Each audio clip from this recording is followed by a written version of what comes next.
Dame Dash Sons Mall. Mal, what's his name? Mal is that's big as his brother. I damn near I look at it like I damn near raised that kid. You know what I'm saying? It's funny to see different versions of a person when they're a teenager, when they're adult, when they're middle age. I knew the kid kind of teenage version of him, so that's how I know him. I was just disappointed when they brought up my platform because they were talking about the Drake situation and should he buy, the interest in the Rock. I was cool with all that, but they were like, whatever platform that he's on. I just like, why couldn't they just say Dame had a battle, America New Network, and you could go to it? Like, why not just throw me that alley oop? That's right. On a episode of Dame Dash's America New Network, which he owns and operates, he decided to set himself on Maul. That's right. Everybody knows Maul from the Rory and Maul podcast. And he called him out for misrepresenting the true factual details of what's going on between him and Jay-Z in terms of the reasonable doubt rights. A lot of people know that Dame Dash has been saying that he owns 1/3 of reasonable doubt and that he's going to put it up for auction. But then a lot of the media outlets started to report that the rights are going to revert back to Jay-Z anyway. So what Dame Dash is doing is pointless. Well, Dame Dash took issue with a lot of the outlets. He's talking about people like Earn Your Leisure, Breakfast Club, and Rory and Maul. But in his clip on his network, America New Network, he said that he knew Maul since he was a kid, and that's Big's brother. And I guess people have different types of personalities that they want to claim and act different. He also kind of big broed Rory, who's kind of made it seem like he didn't remember Rory's name at all. Rory just has a tough time being noted by all members of, the former Rockefeller. I remember he said he met Big Burke at a airport, and Burke was like looking at him like, who the hell are you? Anyway, it's just interesting because Maul and a lot of the others of the media, the media conglomerates, seem to be echoing Jay-Z's talking points. And I gotta be honest, I don't know either side too well. And I say that by admission that I have researched this. But the truth is, it's really unclear. Both sides have really great ways, like Jay-Z side, Dame Dash side. They have really great ways of throwing information out there to combat the information, promote the talking points that they want to promote, advance their own interest, and so on and so forth. So it's unclear who's telling the truth. Will Dame Dash be able to auction off his part of the share of reasonable doubt? Or is the Rockefeller, the Jay-Z, Rock Nation talking point actually the case? Is it actually true that the rights revert back to Jay-Z? Because a lot of the people who are saying that is the case are the big media companies. Talking about people like Breakfast Club, Earn Your Leisure, and Rory and Maul. Not that they're a big company, but just people that, probably don't want to run afoul of Jay-Z. Jay-Z is a businessman. He earned his right to kind of throw his weight around, but Dame Dash is now using his own platform, America New Network, to combat what people might be saying and to finally counter. I gotta give it to Dame. I think he's getting in the game with this American New Network. The content game he's playing right now is pretty smart. He's making content that I think people want to hear.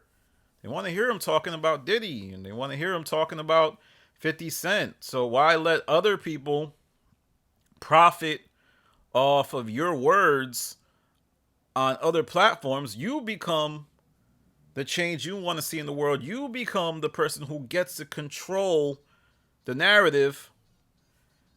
And I'm just going to play a quick clip of Dame Dash calling out TMZ, Earn Your Leisure, and the Breakfast Club, because he called them out on top of Rory and Maul.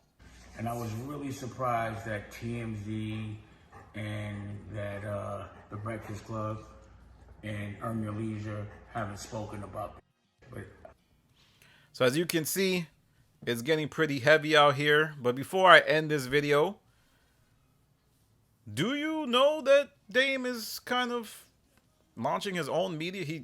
Like the American New Network was very different before, but now it seems like he's going into more of a Dame-centered approach.